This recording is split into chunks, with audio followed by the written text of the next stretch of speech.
내가 그날 밤 아이를 2번 받아 안았다는 걸 유만석은 죽을 때까지 몰랐겠지요.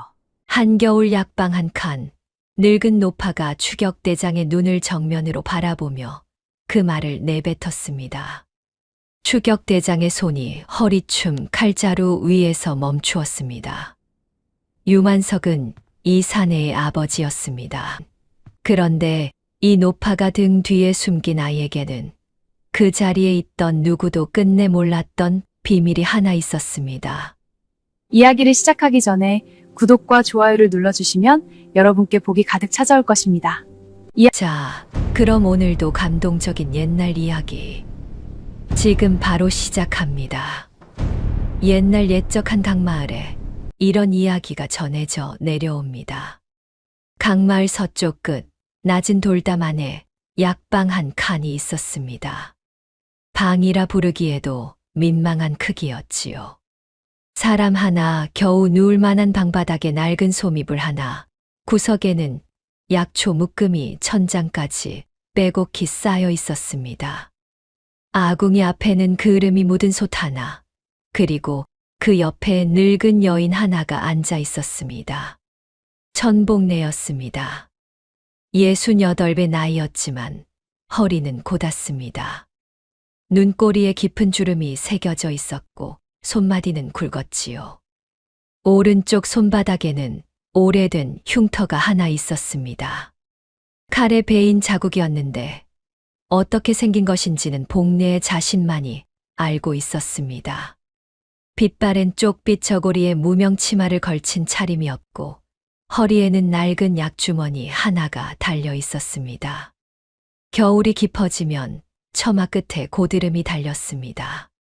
복내는 그것을 긴 나무 막대로 쳐서 떨어뜨리고 솥에 넣어 녹여 물로 썼습니다. 장작이 떨어지면 뒷산에 올라 직접 해왔지요. 마을 사람들은 저 할머니가 어떻게 겨울을 나는지 신기하게 여겼지만 도와주러 가는 사람은 많지 않았습니다. 복내가 도움을 받으려 하지 않았으니까요. 복내는 이 마을에서 그저 약초 캐는 늙은이로 통했습니다.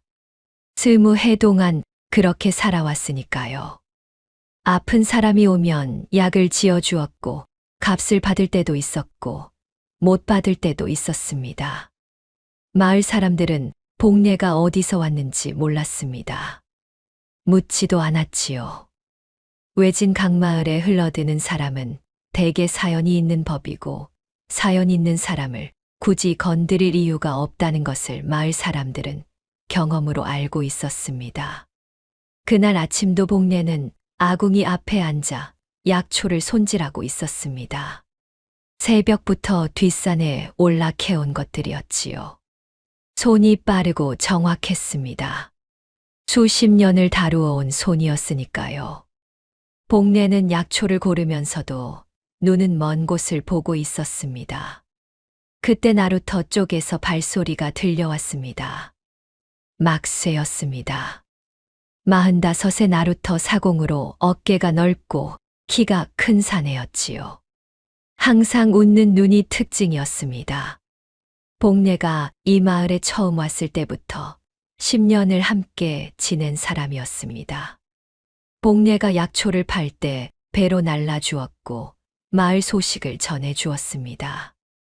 별말이 없는 사내였지만 필요한 것은 다 해주었지요. 막쇠가 처마 밑에 서서 안으로 고개를 들이밀었습니다.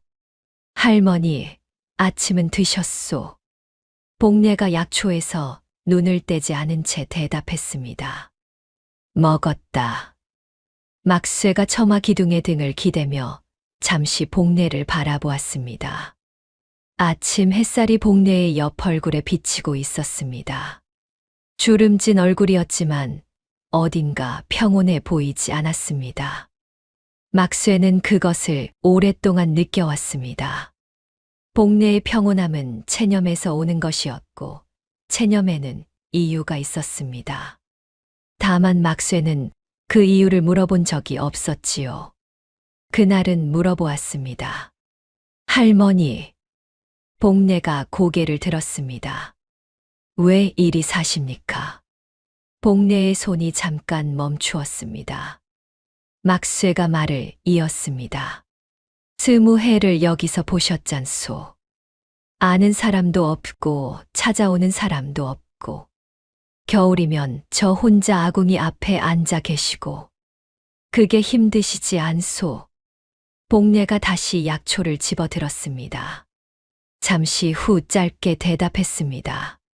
갚을 빚이 있다. 막쇠가 고개를 갸웃했습니다. 빚이요? 누구한테요? 복례가 대답하지 않았습니다. 막쇠도 더 묻지 않았습니다. 두 사람 사이에 잠시 침묵이 흘렀습니다. 처마 끝에서 바람이 불어왔지요. 복례의 약주머니가 살짝 흔들렸습니다. 막쇠가 떠나고 나서 복례는 오랫동안 아궁이 불을 바라보았습니다. 갚을 빚이 있다. 그 말을 입 밖에 낸 것은 처음이었습니다. 20해 동안 마음속에만 품어온 말이었지요. 복례는 손바닥의 흉터를 천천히 쓸었습니다. 오른쪽 손바닥, 칼에 베인 자국. 30년 전에 생긴 것이었습니다. 30년. 복례는 눈을 감았습니다. 기억은 언제나 그날 밤으로 돌아갔습니다. 겨울밤이었고 눈이 내리고 있었습니다. 내의원 의녀로 부름을 받아 왕비 처소로 들어가던 그날 밤. 복례는 그날 밤 일을 한 번도 잊어본 적이 없었지요. 내의원에 첫 발을 들인 것은 16살 때였습니다. 약초를 다루는 솜씨가 남달랐고 손이 정확했습니다. 선배 의녀들이 하나씩 가르쳐 주었고 복례는 하나를 배우면 둘을 알았습니다.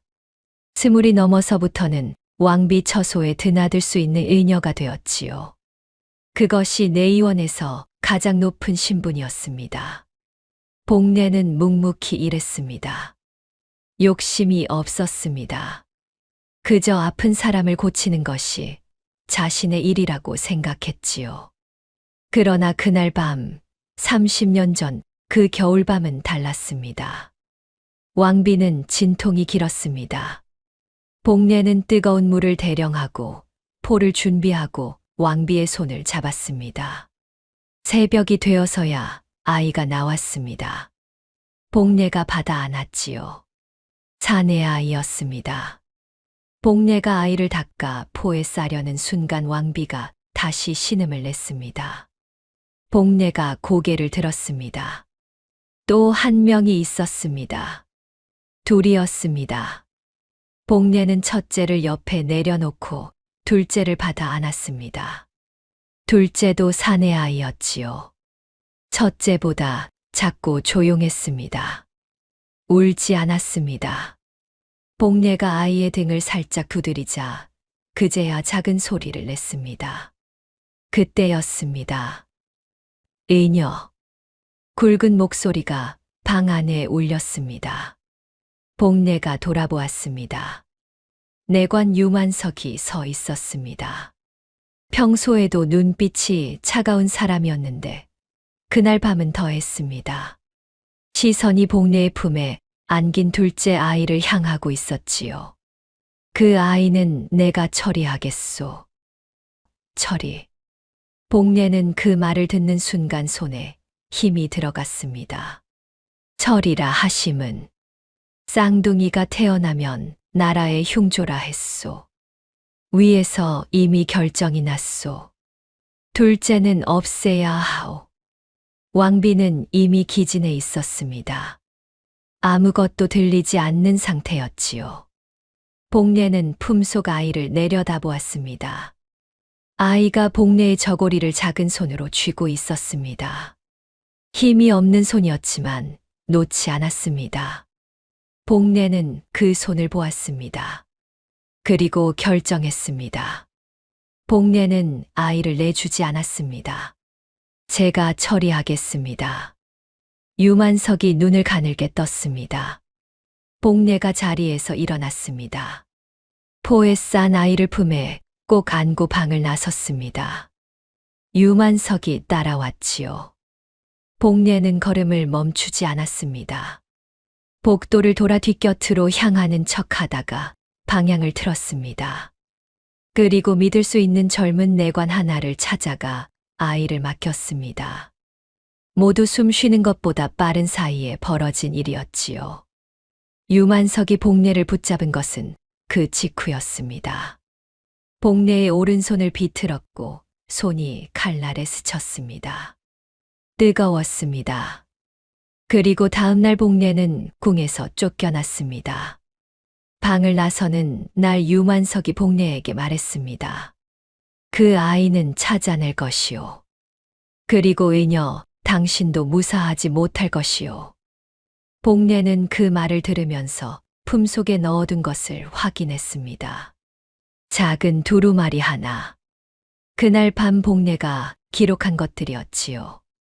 쌍둥이 출산 기록, 유만석의 지시 내용, 복례의 손으로 받아 안은 두 아이에 대한 모든 것. 복례는 그것을 품에 안고 국문을 나섰습니다. 눈이 내리고 있었습니다. 복례는 뒤를 돌아보지 않았습니다. 30년을 바친 곳이었지만 눈물이 나지 않았습니다. 울 여유가 없었습니다. 아이가 살아있는지 확인해야 했으니까요. 그러나 아이를 맡긴 내관은 이미 사라지고 없었습니다.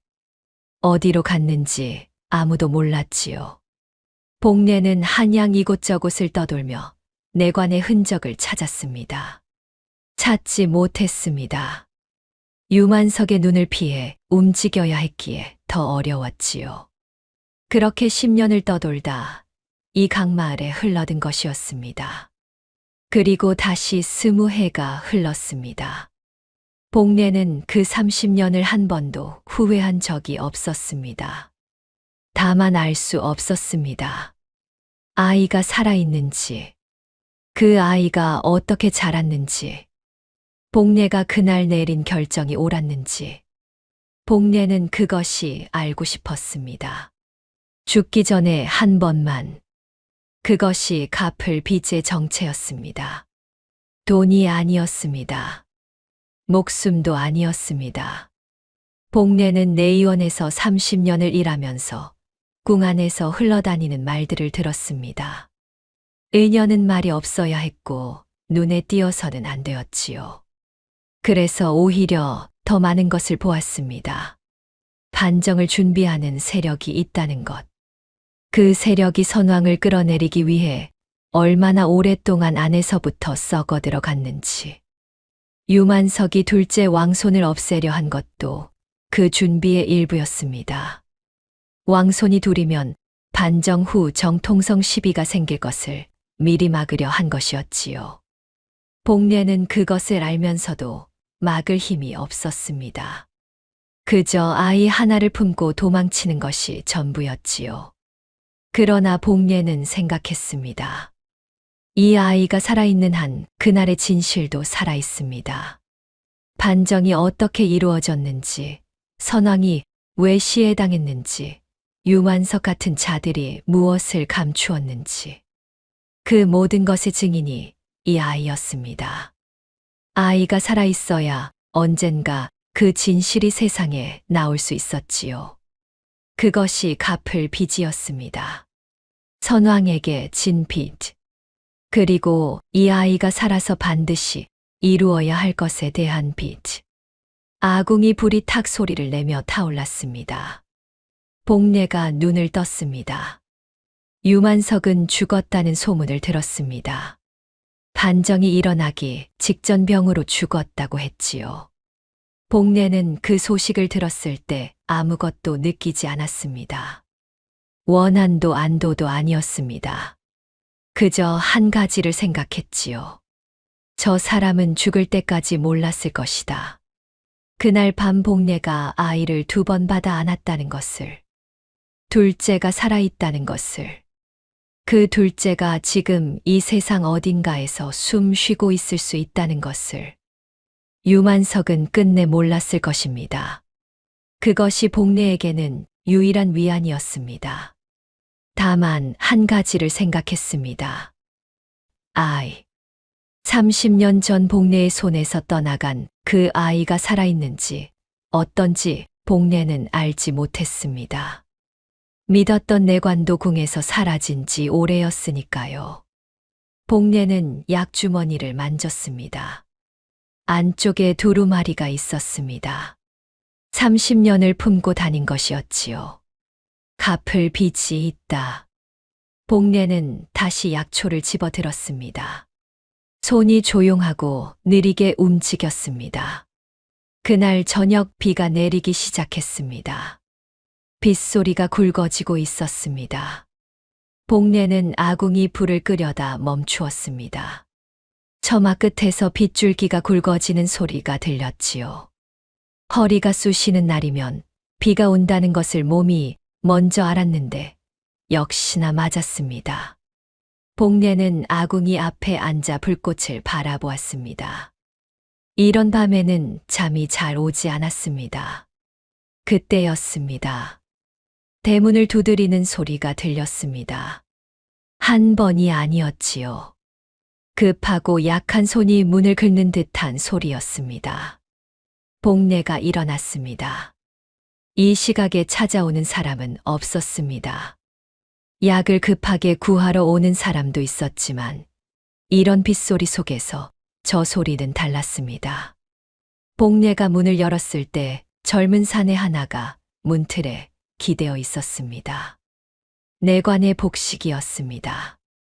관복도 군복도 아닌 내의원 아래 내관들이 입는 청회색 보였지요.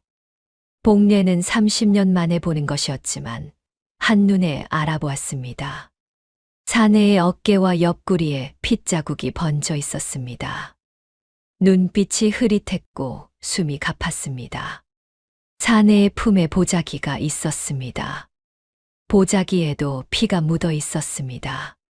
사내가 복례의 손을 잡으며 입을 열었습니다. 의녀 어르신이시오? 복례가 고개를 끄덕였습니다. 사내의 눈에 안도의 빛이 스쳤습니다. 찾았소. 드디어 찾았소. 사내가 보자기를 복례의 팔에 얹었습니다. 무게가 느껴졌습니다.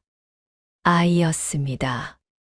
복례가 보자기를 받아 안는 순간 사내의 몸이 기울었습니다. 복례가 한 손으로 사내를 붙잡았습니다. 사내가 힘겹게 입을 열었습니다.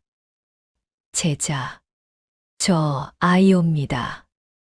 부탁이요. 그 한마디를 남기고 사내의 손에서 힘이 빠졌습니다. 복례는 아이를 먼저 방 안으로 들였습니다. 보자기를 풀었지요. 7살쯤 되어 보이는 사내 아이였습니다. 볼이 차갑고 입술이 파랗게 질려 있었지만 숨은 붙어 있었습니다. 잠든 것인지 기절한 것인지 눈을 감고 있었습니다. 복례는 아이의 옷깃을 열었습니다. 안쪽에 금실로 수놓은 문양이 있었습니다. 복례가 손으로 문양을 더듬었습니다. 용이었습니다. 5발가락 용. 복례는 잠시 눈을 감았다가 떴습니다. 그리고 가위를 들었습니다. 실밥을 하나하나 뜯었습니다. 자수를 떼어내어 아궁이에 넣었습니다. 냄새 없이 타들어갔지요. 흔적이 남아서는 안 되었습니다. 복례는 쓰러진 내관을 뒷마당, 장독대 뒤로 끌어다 거적을 덮었습니다. 핏자국이 남은 흙을 퍼서 강물에 버렸습니다. 새벽이 되어서야 방으로 돌아왔을 때 아이는 복례의 이불을 끌어안고 웅크려 자고 있었습니다. 세상에, 복례는 아이의 머리맡에 앉았습니다. 빗소리가 잦아들고 있었지요. 아이의 얼굴을 오래 바라보았습니다. 코가 오뚝하고 눈썹이 반듯했습니다. 이마가 넓었지요. 잠결에도 표정이 단호한 얼굴이었습니다. 복례는 아이의 왼쪽 발을 살짝 들었습니다. 발바닥을 보았습니다. 붉은 점이 있었습니다. 작고 선명한 점이었지요. 복례의 눈이 흔들렸습니다. 저 점을 복례는 알았습니다. 30년 전 그날 밤 두 아이를 차례로 받아 안으면서 복례는 두 아이의 발바닥을 모두 보았습니다. 두 아이 모두 왼쪽 발바닥에 그 점이 있었지요. 복례는 그것을 기록에 남겼습니다. 쌍둥이임을 증명하는 가장 확실한 표식이라고. 이 아이가 그 아이였습니다. 30년 전 복례가 유만석 몰래 빼돌린 그 아이. 복례가 갚으려 했던 빚의 당사자. 복례는 아이의 발을 내려놓았습니다. 아무 말도 하지 않았습니다. 다만 아이의 머리에 손을 얹었지요. 차가웠습니다. 복례는 손을 거두지 않았습니다. 잠시 뒤 아이가 눈을 떴습니다. 낯선 천장을 올려다보더니 천천히 복례를 바라보았습니다. 그리고 입을 열었습니다. 여기가 어디요? 7살의 입에서 나온 말투가 또렷한 궁중 어투 그대로였습니다. 복례는 가슴이 철렁했습니다. 이 말투가 밖에서 들리면 하루도 못 버팁니다. 복례가 아이의 이마에 손을 얹으며 낮고 다정한 목소리로 말했습니다. 여기는 할매 집이다. 넌 오늘부터 할매 손자다. 아이가 복례를 올려다보며 다시 물었습니다. 할매가 누구요? 복례가 이불을 아이의 턱까지 끌어올리며 답했습니다. 밥 해주는 사람이다. 아이는 고개를 끄덕였습니다. 궁에서도 밥 해주는 사람은 늘 가까이 있었으니 그것만은 이해한 것이었지요. 복례는 그것을 보고 눈을 내리깔았습니다. 저 당연함이 저 아이의 전부였습니다. 언제나 밥을 받아먹는 자리, 언제나 고개를 숙여주는 사람들 속에서 자란 아이. 이제 그것이 모두 사라졌습니다. 다음 날 아침부터 복례는 도성에게 말을 가르치기 시작했습니다. 이름은 복례가 지었습니다. 도성. 길을 찾는다는 뜻이었지요. 복례가 마루에 아이를 앉혀놓고 또박또박 말했습니다. 나를 부를 때는 할매라고 해라. 할미도 아니고 할머니도 아니다. 할매다. 도성이 어색한 입 모양으로 천천히 따라했습니다. 할매. 복례가 고개를 끄덕이고 다음을 가르쳤습니다. 밥을 달라고 할 때는 배고파. 이 세 글자면 된다. 주라를 들고 싶사옵니다. 같은 말은 오늘부터 없다. 도성이 고개를 갸웃했습니다. 왜요? 여기는 궁이 아니다. 그런 말 쓰면 죽는다. 도성이 눈을 동그랗게 뜨며 복례를 바라보았습니다. 복례의 눈빛이 단호했습니다. 아이는 입을 다물었습니다. 말투보다 더 큰 문제가 있었습니다. 바로 피부였지요. 궁에서 자란 아이의 살결은 마을 아이들과 달랐습니다. 햇볕에 탄 적 없는 하얀 피부, 굳은 살 하나 없는 손, 부드러운 머리카락까지 어느 것 하나 강말 7살과 맞지 않았습니다. 복례는 부엌으로 가서 콩기름에 숟가루를 갈아 섞었습니다. 며칠 묵은 된장 우물을 조금 넣고 개었지요. 도성의 얼굴과 목과 손 등에 그것을 고루 발랐습니다. 울긋불긋한 자국이 피부병처럼 보였습니다. 도성이 얼굴을 찡그리며 투덜거렸습니다. 이거 싫어. 복례가 도성의 두 손을 잡아내리며 단호하게 말했습니다. 참아라. 이것 때문에 내 목숨이 붙어 있게 되는 것이다. 도성은 입을 삐죽거렸지만 더는 움직이지 않았습니다. 이렇게 해서 도성은 복례의 손자가 되었습니다. 한양에서 딸이 아이를 낳고 죽었는데 데려온 아이 온몸에 부스럼이 나 있어 마을에 옮길까 싶어 숨기고 있다. 이것이 복례가 준비한 첫 번째 이야기였습니다. 그로부터 사흘이 지난 장날이었습니다. 나루터의 배를 매던 막쇠가 장에서 돌아오며 혼잣말을 내뱉었습니다. 임금이 돌아가셨다는데 병환이 아니라 칼이라더라. 마을 사람들은 반신반의했습니다. 궁궐 일이 이외진 강마을까지 올 리 없다고 생각한 것이었지요. 그러나 이튿날 관아에서 방이 붙었습니다. 역적의 잔당을 수색한다는 내용이었고 방에는 이렇게 적혀 있었습니다. 선왕의 측근을 숨기는 자는 같은 죄로 다스린다. 복례는 장독대에 소금을 채우다 그 방을 멀리서 보았습니다. 글씨를 읽을 수 있는 것은 궁 시절에 배운 덕이었지만 마을 사람들은 그 사실을 몰랐습니다. 복례는 방에서 눈을 떼어 하늘을 보았습니다. 구름이 낮게 깔려 있었습니다. 차가운 바람이 볼을 스쳤지요. 시간이 없었습니다. 복례는 방 안으로 돌아왔습니다. 도성이 마루에 앉아 복례가 가르쳐준 대로 코를 훌쩍이는 연습을 하고 있었습니다. 마을 아이들은 코를 훌쩍인다고 복례가 가르쳤지요. 도성은 그것이 왜 필요한지는 몰랐지만 할매가 시키는 것이라면 따랐습니다. 복례는 도성의 옆에 앉았습니다. 이 아이를 품는 순간 자신의 목숨도 끝날 수 있다는 것을 복례는 알고 있었습니다. 방이 붙었다는 것은 수색대가 온다는 뜻이었습니다. 수색대는 집집마다 들이닥쳐 사람 수를 세고 낯선 아이가 있으면 부모와 대조할 것입니다. 복례는 혼자 사는 노파였고 손자가 있다는 것을 아는 마을 사람은 없었습니다. 복례는 갈등했습니다. 아이를 다른 곳으로 보내야 하는가? 막쇠의 배로 강 건너 먼 마을까지 보내는 방법이 있었습니다. 그러나 7살 아이 혼자는 불가능했고 누군가와 함께 보내면 그 누군가가 위험해졌지요. 그렇다면 여기서 숨겨야 합니다.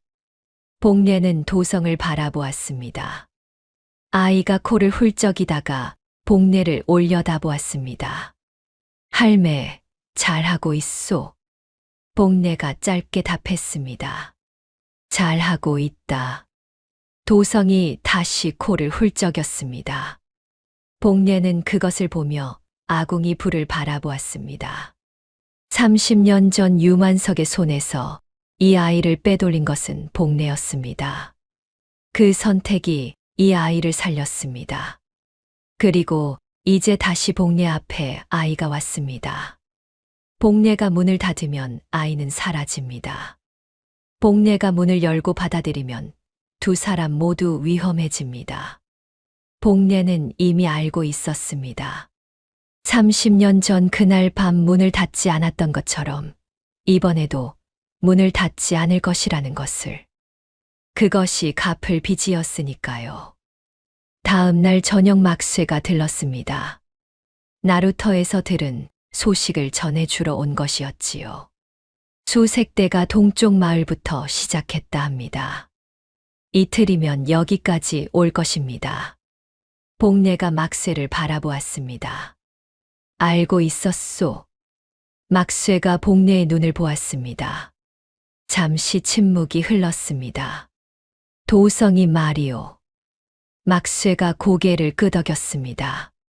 며칠 전부터 봤습니다. 어디서 온 아이인지는 묻지 않겠습니다. 다만 막쇠가 처마 끝을 잠시 바라보다가 말을 이었습니다. 뒷산 참나무 굴이 있소.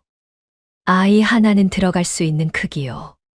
수색대가 오는 날 아침에는 거기 넣어두면 어떻겠소. 복례가 막쇠를 오래 바라보았습니다.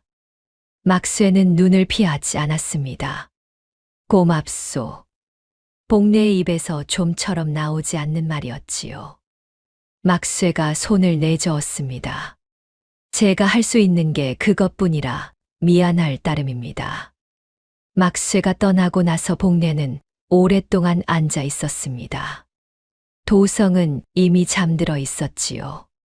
복례의 이불을 끌어안고 새근새근 숨을 쉬고 있었습니다. 복례는 일어나 아이의 이불을 여미었습니다. 아이의 왼쪽 발이 이불 밖으로 삐져나와 있었지요. 복례가 그것을 이불 안으로 넣어 주었습니다. 차가웠습니다. 아이의 발바닥에 작고 붉은 점이 있었습니다. 복례는 그 발을 한 손으로 감쌌습니다. 이틀 안에 수색대가 옵니다. 반정군이 마을에 도착한 것은 그로부터 사흘 뒤였습니다. 선두에 선 사내는 검은 관복에 허리가 꼿꼿한 사람이었습니다. 이정환이었지요.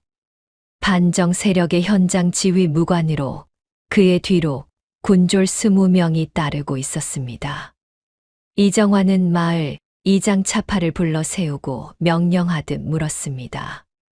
이 마을의 가구 수와 사람 수를 대시오. 차팔이 허리를 깊이 굽히며 답했습니다. 32가구에 140이요. 이정환이 다시 물었습니다. 아이는 몇이요? 차팔이 손가락을 꼽으며 답했습니다. 17이요. 이정환은 고개를 끄덕이고 수색을 시작했습니다. 집집마다 들어가 사람 수를 세고 아이가 있으면 나이와 생김새를 확인했습니다. 기록을 빠짐없이 적어 나갔지요. 복례는 이정환이 마을 동쪽 끝에서 수색을 시작했다는 것을 막쇠에게서 들었습니다. 복례의 집은 마을 서쪽 끝가에 붙어 있었기에 시간이 있었습니다. 복례는 도성에게 옷을 입히고 비싼 참나무, 굴로 데려갔습니다. 굴은 낮고 좁았습니다. 아이 하나가 웅크리면 들어갈 수 있는 크기였지요. 복례가 도성을 굴 앞에 세우고 말했습니다. 들어가서 나올 때까지 기다려라. 아무 소리도 내지 마라. 도성이 굴 안을 들여다보았습니다. 어둡고 냄새가 났습니다. 실소. 싫어도 들어가야 한다. 왜요? 복례가 도성의 눈을 마주 보았습니다. 나쁜 사람들이 왔다. 내가 여기 있으면 잡아간다. 도성이 잠시 복례를 바라보았습니다. 아이의 눈빛이 흔들렸습니다. 무섭다는 말은 하지 않았습니다. 그러나 복례는 알 수 있었지요. 복례가 낮은 목소리로 말했습니다. 할매가 데리러 올 때까지 기다려라. 반드시 온다. 도성이 굴 안으로 들어갔습니다. 복례가 굴 입구를 낙엽과 나뭇가지로 가렸습니다. 그리고 산을 내려왔습니다. 산길이 가팔랐지만 복례는 발걸음을 서두르지 않았습니다. 서두르는 사람이 의심을 받으니까요.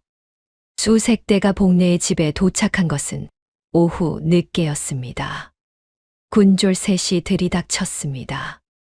복례는 아궁이 앞에서 죽을 젓고 있었습니다. 군졸이 방 안을 훑어보며 물었습니다. 혼자 사오? 복례가 고개를 들지 않고 답했습니다. 그렇소. 손자가 있다 들었는데. 복례가 그제야 고개를 들었습니다. 군졸의 눈이 방 구석구석을 살피고 있었습니다. 복례가 천천히 입을 열었습니다. 부스럼이 도져서 산 위 외갓집에 맡겼소. 이리 데려오면 마을에 옮길까봐. 군졸이 복례를 훑어보았습니다. 복례는 눈빛을 흐트러뜨리지 않았습니다. 68배 늙은 눈이 그저 피곤하고 담담하게 군졸을 마주 보았습니다. 군졸이 돌아섰습니다. 그것이 1차 수색이었습니다. 아슬아슬했지만 넘겼습니다. 복례가 뒷산으로 올라가 도성을 데려온 것은 해가 지고 나서였습니다. 도성은 굴 안에서 웅크린 채 잠들어 있었지요. 복례가 아이의 어깨를 흔들자 눈을 떴습니다. 할매 왔다. 도성이 눈을 비비며 굴 밖으로 기어 나왔습니다. 복례가 아이의 옷에 묻은 흙을 털어주었지요. 도성이 복례를 올려다보며 물었습니다. 나쁜 사람들 같소. 복례가 고개를 끄덕였습니다. 갔다. 도성이 복례의 손을 잡았습니다. 작고 차가운 손이었습니다. 복례는 그 손을 꼭 쥐었습니다. 그로부터 며칠이 지나면서 도성은 조금씩 마을 아이처럼 되어갔습니다. 말투가 부드러워졌고 코도 훌쩍일 줄 알게 되었습니다. 복례가 시키는 대로 된장 냄새를 몸에 배이게 하기 위해 된장국을 매일 먹었지요. 피부는 복례가 바른 것들로 인해 검게 그을린 듯 보였습니다. 다만 눈빛만은 숨길 수 없었습니다. 도성의 눈은 또렷했습니다. 무언가를 볼 때 흔들리지 않는 눈이었지요. 마을 아이들의 눈과는 달랐습니다. 복례는 그것이 내내 마음에 걸렸지만 눈빛을 바꾸는 방법은 없었습니다. 그 눈빛 때문에 이장 차팔이 복례의 집에 자주 들르기 시작했습니다. 차팔은 50이 넘은 작달막한 사내로 눈썹이 짧고 눈이 작았습니다. 마을 일에 빠지는 법이 없었고 누구에게나 웃는 낯이었지요. 그러나 복례는 차팔이 마을 이장 자리를 지키기 위해 반정 선발대와 내통했다는 것을 알고 있었습니다. 막쇠가 며칠 전에 귀띔해준 것이었지요. 차팔이 약방 앞을 지나다 발걸음을 멈추었습니다. 마루에 앉아있는 도성을 바라보더니 싱긋 웃으며 물었습니다. 이게 손자요? 부스럼이 나아서 데려왔소. 복례가 약초를 정리하며 짧게 답했습니다. 좀 나아서요. 차팔이 도성에게 다가갔습니다. 몇 살이오, 꼬마. 도성이 복례를 한 번 바라보았다가 차팔을 보며 대답했습니다. 7. 차팔이 도성의 뺨을 살짝 건드렸습니다. 눈이 참 크네. 어디를 닮은 거요? 복례가 그때 차팔과 도성 사이에 끼어들었습니다. 자연스러운 동작이었지만 단호했습니다. 이장님 오늘 오신 건 무슨 일이요? 차팔이 복례를 바라보다가 웃음을 거두었습니다. 그냥 지나다 들른 것이요. 다음 수색이 더 꼼꼼하다고 해서 말해두려고. 이번엔 직접 아이들 얼굴을 확인한다더이다. 복례가 고개를 끄덕였습니다. 알겠소. 차팔이 돌아서면서 마지막으로 한 번 더 도성을 보았습니다. 그리고 떠났습니다. 복례는 차팔의 뒷모습을 바라보았습니다. 그의 발걸음이 마을 쪽이 아닌 관아 방향으로 향하고 있었지요. 복례는 눈을 가늘게 떴습니다. 다음 수색은 더 촘촘할 것입니다. 그리고 이번에는 1차 때처럼 넘기기 어려울 것이었습니다. 복례는 도성을 돌아보았습니다. 도성아. 왜요, 할매? 저 이장 아저씨한테 앞으로 아무 말도 하지 마라. 도성이 고개를 끄덕였습니다. 이유를 묻지 않았습니다. 복례가 하지 말라면 하지 말아야 한다는 것을 이제는 알고 있었지요. 복례는 방 안으로 들어와 약주머니를 꺼냈습니다. 안쪽에 두루마리가 있었습니다. 꺼내어 펼쳤습니다. 30년 전에 쓴 글씨였지만 또렷하게 남아 있었지요. 복례는 손가락으로 글씨를 하나하나 짚었습니다. 쌍둥이 출산 기록, 유만석의 지시, 두 아이의 신체 표시. 복례는 두루마리를 다시 말아 약주머니에 넣었습니다. 아직은 때가 아닙니다. 그러나 때가 오면 이것을 꺼내야 할 것입니다. 그날 밤 복례는 도성에게 죽을 끓여 주었습니다. 도성이 죽을 받아들고 복례를 바라보았습니다. 할매는 안 먹소. 먹었다. 언제요? 나 없을 때요?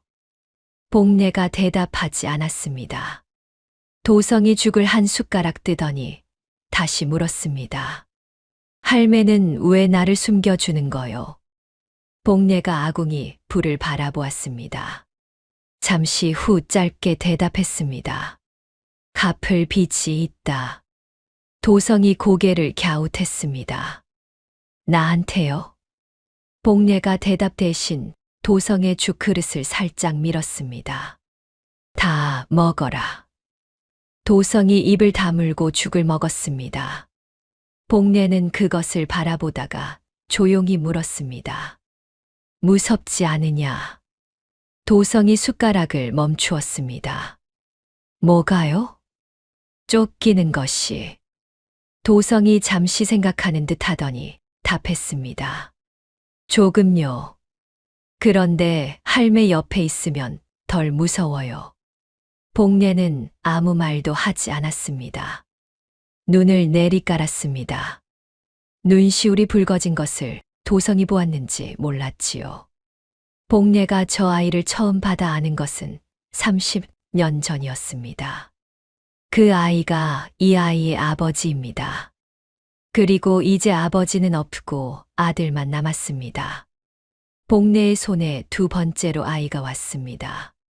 이번에는 놓지 않을 것입니다. 다음 날 아침 막쇠가 또 들렀습니다.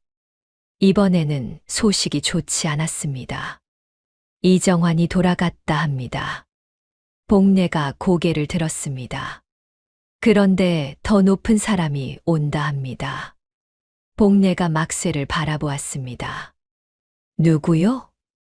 막쇠가 목소리를 낮추었습니다. 유한이라 합니다. 반정 세력에서 수색을 총괄하는 사람이라 하더이다. 이정환보다 훨씬 날카롭다고. 복례의 손이 잠시 멈추었습니다. 유환. 유만석의 아들이었습니다. 복례는 그 이름을 알고 있었습니다. 유만석이 궁에서 일하던 시절, 복례는 그 아들이 태어났다는 소식을 들은 적이 있었지요. 지금쯤 30 중반은 되었을 것입니다. 복례는 막쇠를 바라보았습니다. 언제 옵니까? 이틀 뒤라 합니다. 복례가 고개를 끄덕였습니다. 막쇠가 걱정스러운 눈으로 복례를 바라보았지만 더는 말하지 않았습니다. 복례의 표정이 이미 결심한 사람의 그것이었으니까요. 막쇠가 돌아가고 나서 복례는 도성을 불렀습니다. 도성아. 도성이 마루에서 뛰어와 복례 앞에 섰습니다. 나쁜 사람이 또 온다. 도성이 고개를 끄덕였습니다. 이번엔 더 나쁜 사람이다. 도성이 잠시 복례를 바라보았습니다. 할매가 또 숨겨줄 거요? 복례가 도성의 눈을 마주 보았습니다. 그리고 고개를 끄덕였습니다. 그렇다. 도성이 복례의 손을 잡았습니다. 작고 차가운 손이 복례의 굵은 손 위에 얹혔습니다. 알겠소, 할매. 복례는 그 손을 꼭 쥐었습니다. 그리고 이틀 뒤를 생각했습니다. 유만석의 아들이 온다. 복례가 30년을 품어온 비밀과 30년 전 유만석이 제거하려 했던 아이가 한 공간에 놓이게 됩니다. 복례는 눈을 감았습니다. 이틀 안에 준비해야 할 것들이 있었습니다. 복례는 그날 밤 잠을 자지 않았습니다. 도성이 잠든 뒤 아궁이 앞에 앉아 오랫동안 생각했습니다. 유만석의 아들이 온다면 복례를 알아볼 수도 있었습니다. 유만석이 살아있을 때 복례의 이름을 아들에게 말했을 수도 있었고, 내의원 기록을 뒤지면 천복례라는 이름이 나올 수도 있었습니다. 그러나 복례의 얼굴을 본 사람은 30년 전에도 많지 않았습니다. 수라간의 나인도 내의원의 의녀도 궁궐 안에서만 살다 사라지는 사람들이었으니까요. 복례는 한 가지를 더 생각했습니다. 도성의 말투가 아직 완전하지 않았습니다. 이따금 궁중 어투가 튀어나왔지요. 흥분하거나 놀랐을 때 특히 그랬습니다. 복례는 그것이 내내 마음에 걸렸습니다. 다음 날 아침 복례는 도성을 마루에 앉히고 훈련을 시켰습니다. 내가 갑자기 큰 소리를 지르면 어떻게 하겠냐. 도성이 고개를 갸웃했습니다. 놀라지요. 복례가 고개를 끄덕였습니다. 놀랐을 때 나오는 말이 있다. 어이쿠, 아이고, 깜짝이야. 이 세 가지다. 그것만 기억해라. 도성이 따라했습니다. 어이쿠, 아이고, 깜짝이야. 복례가 고개를 끄덕였습니다. 이제 연습해보자. 복례가 갑자기 손뼉을 크게 쳤습니다. 도성이 펄쩍 뛰었습니다. 아이고. 복례가 고개를 끄덕였습니다. 도성이 씩 웃었습니다. 잘했소. 그래. 도성이 더 웃었습니다. 또 해봐요. 복례가 다시 손뼉을 쳤습니다. 이번에는 도성이 놀라지 않았습니다. 예상하고 있었으니까요. 그건 안 된다. 예상하면 소용없다. 복례가 잠시 시간을 두었습니다. 도성이 긴장을 풀 때를 기다렸지요. 도성이 딴 곳을 보기 시작할 때 복례가 갑자기 솥뚜껑을 내리쳤습니다. 도성이 벌떡 일어섰습니다. 깜짝이야. 복례가 그제야 고개를 끄덕였습니다. 됐다. 도성이 가슴을 쓸어내리며 복례를 바라보았습니다. 할매 너무해요. 복례가 짧게 대답했습니다. 살아야 하니까. 도성이 잠시 복례를 바라보다가 고개를 끄덕였습니다. 그것으로 충분했지요. 복례는 그날 하루 종일 도성과 훈련을 했습니다. 마을 아이처럼 말하기, 놀랐을 때 반응하기, 모르는 어른이 다가오면 눈을 내리깔기, 하나하나 반복했습니다. 도성은 불평 없이 따랐습니다. 이따금 지쳐서 마루에 드러눕기도 했지만 복례가 부르면 다시 일어났지요. 해질 무렵 복례가 밥을 차렸습니다. 도성이 밥상 앞에 앉아 숟가락을 들더니 말했습니다. 할매. 복례가 고개를 들었습니다. 우리 꼭 살아요. 복례는 대답하지 않았습니다. 밥을 떠서 도성의 그릇에 얹어 주었습니다. 도성이 그것을 받아들고 밥을 먹었습니다.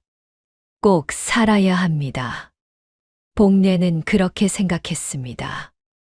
이 아이가 살아야 합니다. 그것이 복례가 30년을 버텨온 이유이고 앞으로도 버텨야 하는 이유였지요. 이틀 뒤 유한이 옵니다. 그 전에 복례와 도성이 함께 지낸 며칠이 있었습니다. 처음에는 어색했습니다. 도성은 말수가 없었고 복례도 말수가 없었으니까요. 두 사람이 한 방에서 밥을 먹고 잠을 자면서도 긴 말을 나눈 적이 없었지요. 그런데 사흘째 되는 날 도성이 복례를 따라 뒷산에 올라가겠다고 했습니다. 따라오면 힘들다. 괜찮소. 넘어지면 내가 안 들어준다. 안 넘어지면 돼요. 복례는 잠시 도성을 내려다보았습니다. 고집스러운 눈이었지요. 복례가 먼저 산을 오르기 시작했습니다. 도성이 뒤를 따랐습니다. 가파른 비탈에서 도성이 2번 미끄러졌습니다. 복례는 돌아보지 않았습니다. 도성도 복례를 부르지 않았습니다. 혼자 일어나서 계속 올랐지요. 복례는 그것을 눈끝으로 보았습니다. 산 중턱에 이르러 복례가 걸음을 멈추었습니다. 약초 군락이 있는 자리였습니다. 쪼그리고 앉아 약초를 골라내기 시작하자 도성이 옆에 쪼그리고 앉았습니다. 이게 뭐요? 삽주뿌리다. 열 내리는 데 쓴다. 이건요. 천궁. 머리 아플 때. 도성이 하나하나 집어들며 물었습니다. 복례가 하나하나 답했습니다. 처음 하는 긴 대화였지요. 해가 기울 때까지 두 사람은 약초를 골랐습니다. 내려올 때 도성은 제 몫의 약초를 제 손으로 들었습니다. 복례의 것까지 들겠다고 했지만 복례가 거절했습니다. 내 것만 들어라. 왜요? 제 짐은 제가 진다. 그것이 이 산에서 사는 법이다. 도성이 잠시 복례를 바라보다가 고개를 끄덕였습니다. 집으로 돌아오는 길에 도성이 복례의 손을 잡았습니다. 복례는 잡히는 대로 두었습니다. 그날 저녁 복례가 약초를 손질하는 것을 도성이 옆에서 거들었습니다. 시키지 않았는데 했습니다. 복례는 아무 말도 하지 않았습니다. 다만 도성의 손이 틀린 방향으로 가면 손을 잡아 바른 방향으로 돌려주었습니다.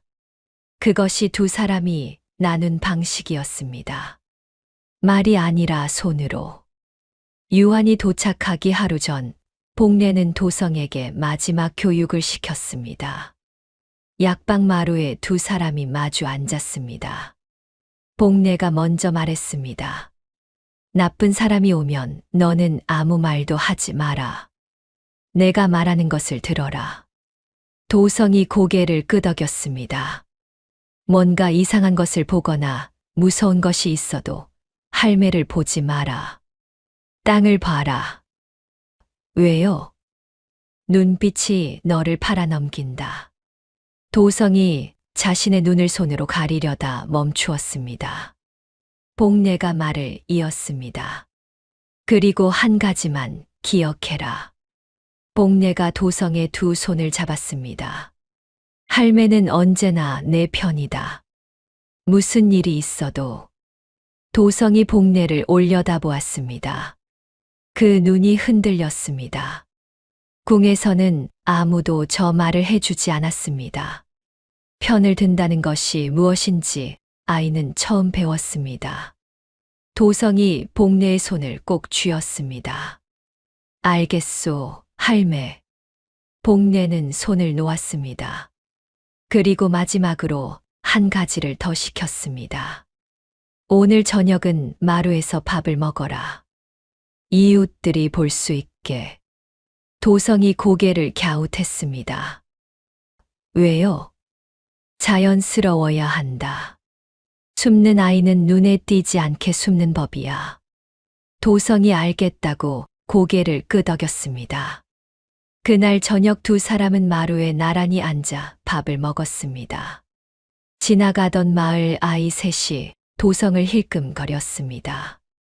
도성은 그 아이들을 향해 코를 훌쩍였습니다. 복례가 가르쳐준 대로였지요. 아이들이 킥킥거리며 지나쳤습니다. 복례는 그것을 보며 밥숟가락을 들었습니다. 코끝이 시큰해지는 것을 몰랐습니다. 다음 날 아침 유한이 왔습니다. 이정환과는 달랐습니다. 이정환이 소리로 위압했다면 유한은 침묵으로 눌렀습니다. 검은 관복에 허리에는 단검 하나, 이마에 칼자국 흉터가 있는 사내였지요. 각진 턱과 얇은 입술이 차가운 인상을 주었습니다. 군졸들이 유한의 뒤를 따랐지만 유한은 그들에게 명령을 내리는 법이 없었습니다. 눈짓 하나로 움직이게 했지요. 유한은 마을 서쪽부터 시작했습니다. 복례의 집이었습니다. 복례는 아궁이 앞에서 국을 끓이고 있었습니다. 도성은 마루에 앉아 새끼를 꼬고 있었지요. 막쇠가 전날 가르쳐 준 것이었습니다. 마을 아이들이 심심하면 하는 일이라고요. 유한이 문 앞에 서서 안을 들여다보았습니다. 군졸 하나가 앞서 들어오려 했지만 유한이 손을 들어 막았습니다. 그리고 혼자 들어왔습니다. 복례가 고개를 들지 않고 물었습니다. 무슨 일이요? 유한이 방 안을 훑었습니다. 약초 묶음, 낡은 솥, 이불, 구석의 약주머니, 마루의 아이. 혼자 삽니까? 아니요. 손자가 있소. 유한의 시선이 도성에게 향했습니다. 도성은 새끼를 꼬면서 땅을 보고 있었습니다. 복례가 가르쳐 준 대로였지요. 아이 나이가 7이요. 유한이 도성 쪽으로 한 걸음 다가갔습니다. 복례는 국 젓는 손을 멈추지 않았습니다. 아이야. 도성이 천천히 고개를 들었습니다. 유한이 도성의 얼굴을 보았습니다. 복례는 등 뒤에서 유한의 표정을 볼 수 없었지만 잠시 침묵이 흐르는 것을 느꼈습니다. 유한이 낮은 목소리로 물었습니다. 이름이 뭐냐? 도성이 유한을 바라보았습니다. 또렷한 눈이었습니다. 유한의 눈빛이 어딘가 흔들리는 것 같았지요. 도성이 짧게 답했습니다. 도성이요. 어디서 왔냐? 한양이요. 복례가 그때 끼어들었습니다.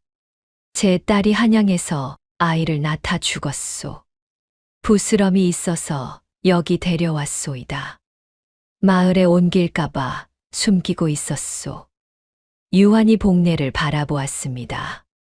복례는 그 눈을 정면으로 마주 보았습니다. 68배 눈이 흔들리지 않았습니다. 유한이 다시 도성을 보았습니다. 잠시 뒤 돌아섰습니다.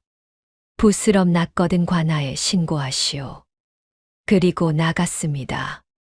복례는 국 젓는 손이 떨리는 것을 느꼈습니다.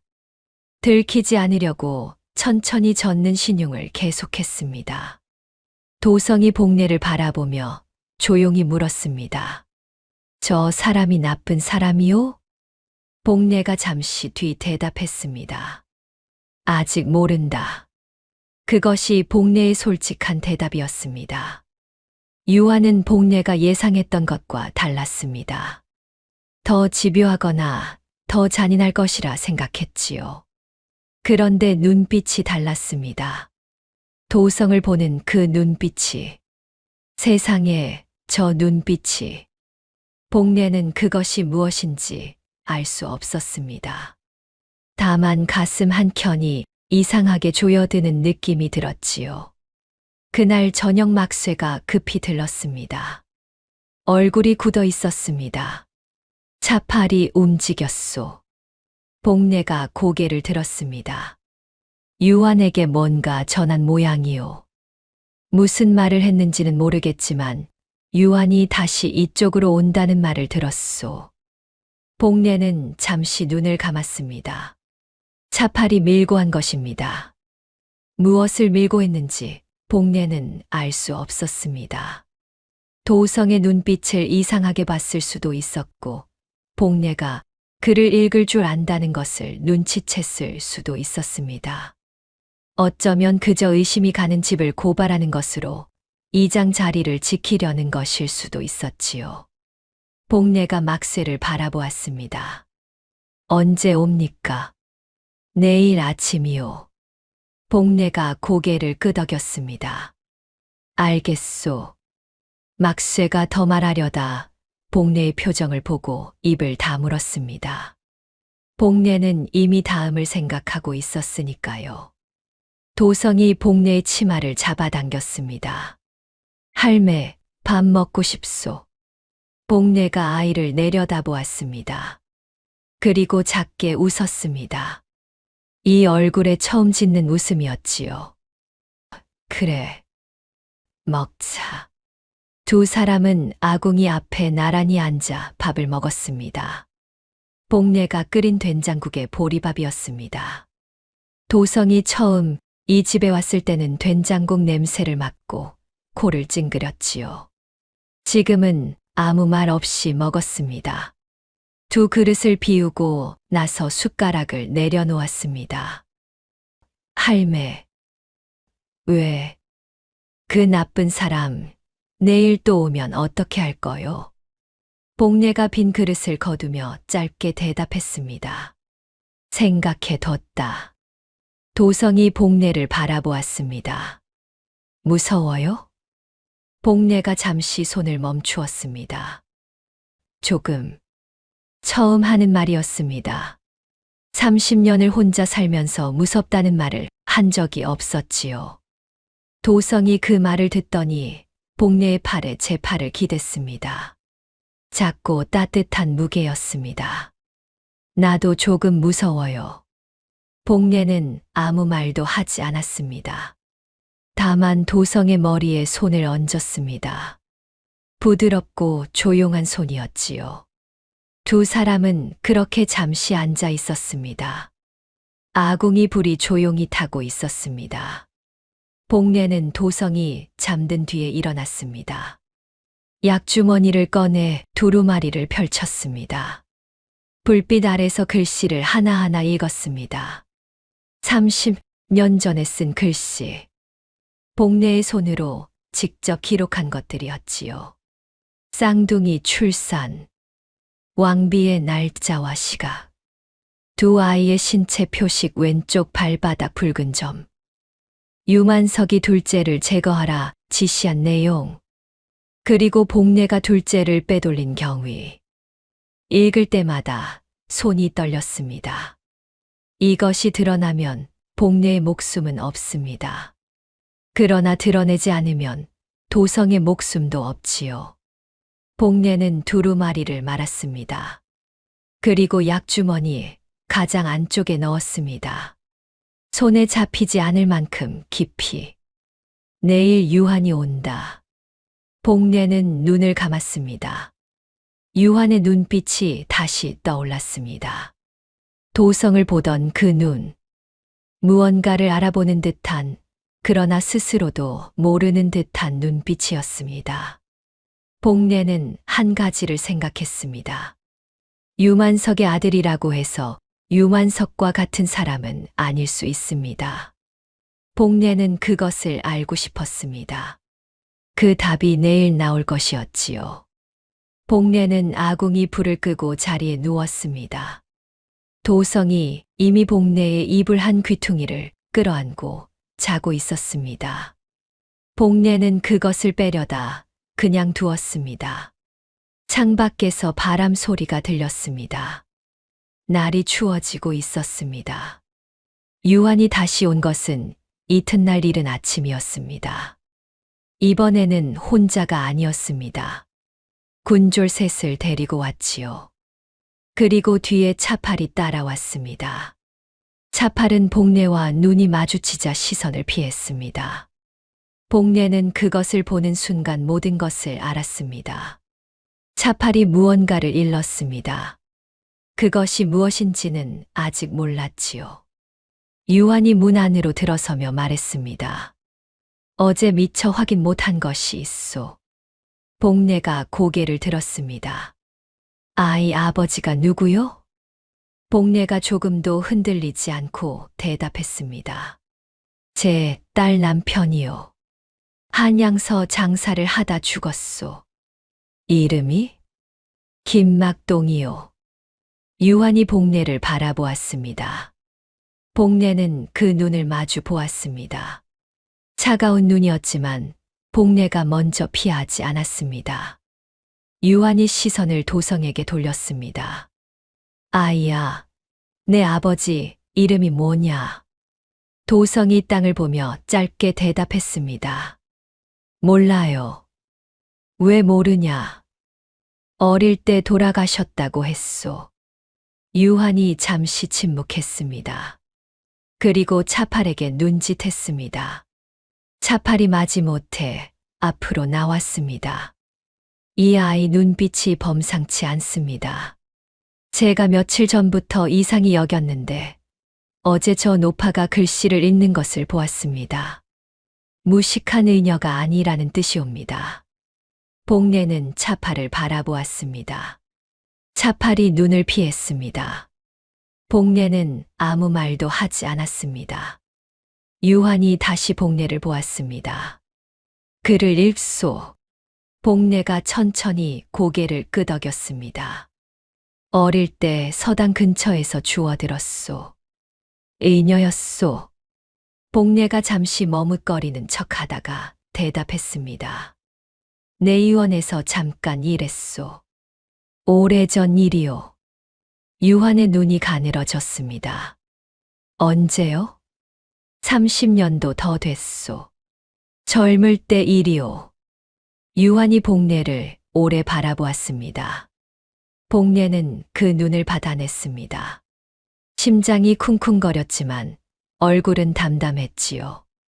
68배 얼굴에 새겨진 주름이 오히려 도움이 되었습니다.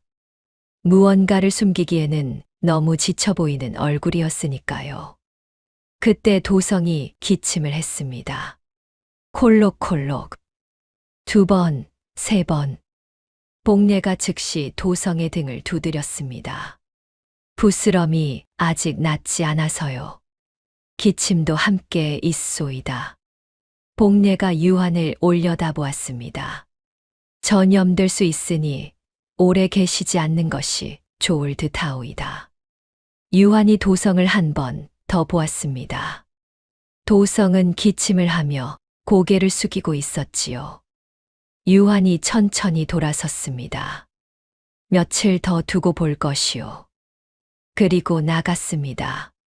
차팔이 그 뒤를 따랐습니다. 차팔이 문 밖을 나서면서 한 번 복례를 돌아보았습니다. 복례는 그 눈을 피하지 않았습니다. 차팔이 먼저 시선을 거두었지요.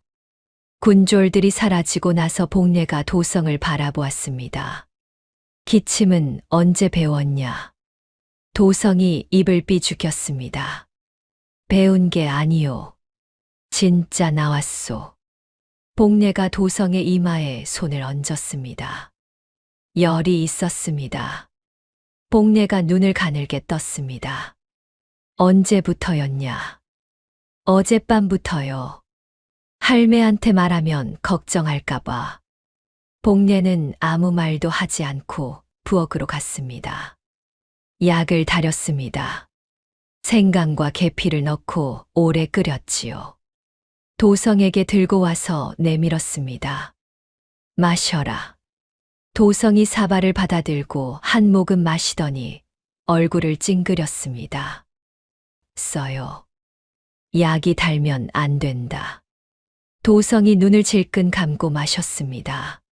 다 마시고 나서 복례를 올려다보았습니다. 이거 마시면 나아요? 복례가 짧게 대답했습니다. 그렇다. 도성이 사발을 내려놓으며 중얼거렸습니다. 그럼 마셔야지. 복례는 그것을 들으며 약을 치웠습니다. 눈시울이 붉어지는 것을 느꼈지만 모른 척했습니다. 그날 저녁 도성의 열이 내렸습니다. 복례가 자리에 앉아 도성의 이마를 짚었습니다. 서늘했습니다. 복례가 작게 안도의 숨을 내쉬었지요. 도성이 눈을 반쯤 감으며 물었습니다. 할매, 왜? 우리 이제 괜찮아요? 복례가 잠시 생각하다가 대답했습니다. 아직 모른다. 도성이 눈을 완전히 감았습니다. 그래도 할매 있으니까 괜찮을 거예요. 복례는 아무 말도 하지 않았습니다. 도성의 이불을 여미었습니다. 아이의 숨이 고르게 내려앉는 것을 느끼며 복례는 천천히 자리에서 일어났습니다. 괜찮을 것입니다. 복례는 그렇게 생각했습니다. 유한이 오늘은 돌아갔습니다. 도성의 기침이 뜻하지 않게 도움이 되었지요. 그러나 유한은 며칠 더 두고 볼 것이라 했습니다.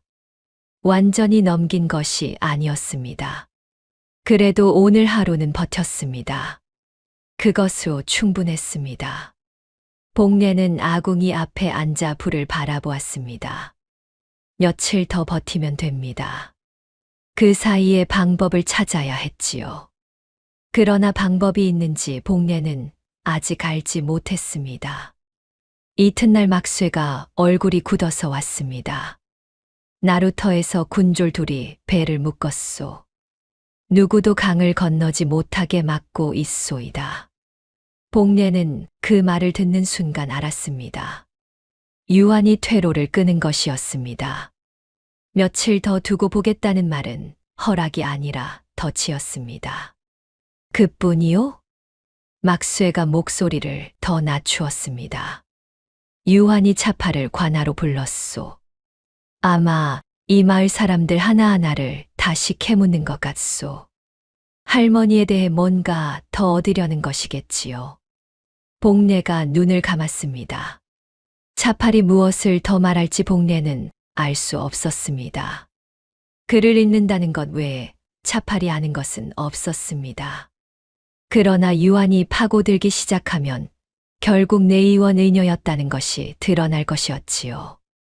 30년 전 복례가 궁에서 쫓겨난 기록이 어딘가에 남아있다면 유한은 그것을 찾아낼 것입니다. 막쇠가 낮은 목소리로 물었습니다. 어떻게 하실 거요, 할머니? 복례가 눈을 떴습니다. 도성이를 뒷산에 숨겨두시오. 오늘 밤 당장. 막쇠가 고개를 끄덕였습니다. 그리고 막쇠 씨. 복례가 막쇠를 바라보았습니다. 이제부터는 이 집 근처에 오지 마시오. 위험하오. 막쇠가 잠시 복례를 바라보다가 고개를 저었습니다. 그건 못하겠소. 복례가 눈을 가늘게 떴습니다. 명령이요. 막쇠가 씩 웃었습니다. 할머니가 나한테 명령할 수 있소. 나는 할머니, 사람이 아닌데. 복례가 입을 다물었습니다. 막쇠가 말을 이었습니다. 할머니가 이 마을에 처음 왔을 때 나한테 뭐라 하셨는지 기억하오? 아무것도 없는 사람이라 했소. 가진 것도 아는 것도 아무것도 없다고. 그때 할머니가 처음 한 달 동안 강가에서 뭘 하셨는지 기억하오? 복례는 기억했습니다. 매일 강가에 나가 혼자 앉아 있었지요. 먹지도 않고 자지도 않고 그저 물을 바라보고 있었습니다. 내가 그때 매일 강에서 밥 갖다 드렸소. 할머니가 받지도 않았지만 막쇠가 눈을 내리깔았습니다. 그러니까 이번엔 내가 여기 있을 거요. 할머니가 뭐래도. 복례는 아무 말도 하지 않았습니다. 눈시울이 뜨거워지는 것을 느꼈지만 고개를 돌렸습니다. 고맙소. 막쇠가 손을 내저었습니다. 별 말씀을. 그날 밤 막쇠가 도성을 데리고 뒷산 굴로 갔습니다. 복례는 약방 혼자 남았습니다. 아이가 없는 방은 넓게 느껴졌지요. 복례는 아이의 이불을 개어 한쪽에 놓았습니다. 그리고 그 위에 손을 얹었습니다. 아직 온기가 남아 있었습니다. 복례는 약주머니를 꺼냈습니다. 두루마리를 펼쳤지요. 내일 유한이 다시 올 것입니다. 이번에는 피할 수 없을 것입니다. 복례는 글씨를 읽으며 한 가지를 결심했습니다. 막아야 한다면 막겠습니다. 그러나 더 이상 막을 수 없다면 그때는 모든 것을 꺼내놓겠습니다. 30년을 품어온 것을 다 꺼내놓겠습니다. 유만석의 죄, 쌍둥이의 존재, 그리고 복례 자신이 그날 밤 한 일, 모든 것을. 복례는 두루마리를 말아 약주머니에 넣었습니다. 그리고 허리에 단단히 묶었습니다. 오늘 밤은 이것을 몸에서 떼지 않을 것이었지요. 창밖에서 바람 소리가 들렸습니다. 멀리서 개 짖는 소리도 들렸습니다. 복례는 눈을 감지 않았습니다. 아궁이 불이 꺼져가는 것을 바라보며 날이 밝기를 기다렸습니다. 새벽이 깊어지면서 바람이 잦아들었습니다. 복례는 그때 뒷산 쪽에서 작은 소리를 들었습니다. 나뭇가지 부러지는 소리였지요. 한 번이 아니었습니다. 누군가 움직이는 소리였습니다. 복례는 천천히 일어났습니다. 소리를 내지 않았습니다. 문틈으로 밖을 내다보았습니다. 어둠 속에서 희미한 불빛이 뒷산 방향으로 움직이고 있었습니다. 횃불이었습니다. 하나가 아니었습니다. 둘, 셋. 군졸들이 뒷산을 수색하고 있었습니다. 복례는 몸이 굳었습니다. 막쇠가 도성을 데리고 뒷산에 있었지요. 굴 안에 있다면 불빛이 닿지 않을 수도 있었습니다. 그러나 도성이 소리를 내면 끝이었습니다. 복례는 그 자리에서 움직이지 않았습니다. 움직이면 더 의심을 산다는 것을 알았으니까요. 그저 숨을 죽이고 기다렸습니다. 얼마나 지났는지 모를 때였습니다. 불빛들이 산에서 내려오기 시작했습니다. 복례는 그것을 보았습니다. 군졸들이 내려오고 있었습니다. 빈손이었지요. 굴을 발견하지 못한 것이었습니다. 복례가 숨을 내쉬었습니다. 온몸에 식은땀이 배어 있었지요. 날이 밝아오기 직전 막쇠가 도성을 데리고 내려왔습니다. 도성의 얼굴이 창백했습니다. 막쇠가 복례를 보자마자 낮은 목소리로 말했습니다. 군졸들이 굴 바로 옆을 지나갔소. 도성이가 숨을 참고 있었소. 복례가 도성을 바라보았습니다. 도성이 복례를 올려다보았지요. 무서웠냐? 도성이 잠시 뜸을 들이다가 대답했습니다. 조금요. 근데 할매 생각했더니 참을 수 있었소. 복례가 무릎을 꿇고 도성의 눈높이를 맞추었습니다. 아이의 두 볼을 손으로 감쌌습니다. 차가웠습니다. 잘했다. 복례의 목소리가 조금 갈라졌습니다. 도성이 그것을 눈치챘는지 복례의 손을 잡았습니다. 할매도 무서웠소. 복례가 고개를 끄덕였습니다. 그래. 그래도 참았소. 그래. 도성이 고개를 끄덕였습니다. 나도 그렇게 했소. 복례는 아무 말도 하지 않았습니다. 아이를 끌어안았습니다. 처음 하는 일이었지요. 도성이 잠깐 굳었다가 작은 손으로 복례의 등을 두드렸습니다. 아이가 어른을 달래는 모양이었지만 복례는 그 손을 떼어내지 않았습니다. 그것으로 충분했습니다. 오늘 밤은 유한이 마지막으로 온 것은 그로부터 사흘 뒤였습니다. 이번에는 이른 아침이 아니었습니다. 한낮이었지요. 군졸 5이 따랐고 유한은 복례의 대문을 두드리지 않았습니다. 그냥 열고 들어왔습니다. 복례는 마당에 있었습니다. 약초를 말리는 중이었지요. 유한이 들어오는 것을 보고 복례는 손을 멈추지 않았습니다. 유한이 복례 앞에 서서 말했습니다. 내의원 기록에 30년 전 의녀 천씨가 불명예 방출된 기록이 있소. 복례의 손이 멈추었습니다. 이름이 복례이고 쌍둥이 출산을 담당했다 나와 있소. 복례는 고개를 들었습니다. 나리가 그 기록을 어디서 보셨소? 한양에 사람을 보냈소. 복례가 천천히 몸을 일으켰습니다. 등이 뻣뻣했지만 곧게 폈습니다. 그래서요? 유한이 복례를 똑바로 바라보았습니다. 그 쌍둥이 중 첫째는 반정 직전 사망이 확인되었소. 그런데 둘째의 기록이 없소. 방출 당일 의녀 천복례가 둘째를 데리고 나갔다는 증언이 있소. 복례는 아무 말도 하지 않았습니다. 유한이 한 걸음 다가왔습니다. 그 아이가 어디 있소? 그때였습니다. 나루터 쪽에서 고함 소리가 들렸습니다. 복례가 소리가 나는 방향을 보았습니다. 막쇠였습니다. 군졸 둘이 막쇠의 팔을 붙잡고 끌어오고 있었지요. 막쇠의 얼굴에 피가 묻어 있었습니다. 막쇠가 복례를 보고 소리쳤습니다. 할머니, 괜찮으십니까? 군졸이 막쇠의 옆구리를 쳤습니다. 막쇠가 무릎을 꿇었지요. 복내의 눈이 막쇠와 유환 사이를 오갔습니다. 유환이 냉정하게 말했습니다. 이 사공이 밤마다 이 집 근처를 어슬렁거렸소. 이유가 있겠지요. 막쇠가 다시 고개를 들며 소리쳤습니다. 이 할머니는 아무 잘못 없소. 내가 혼자 한 짓이오. 유환이 막쇠를 돌아보지 않았습니다. 무릎 꿇려 군졸이 막쇠의 어깨를 눌렀습니다.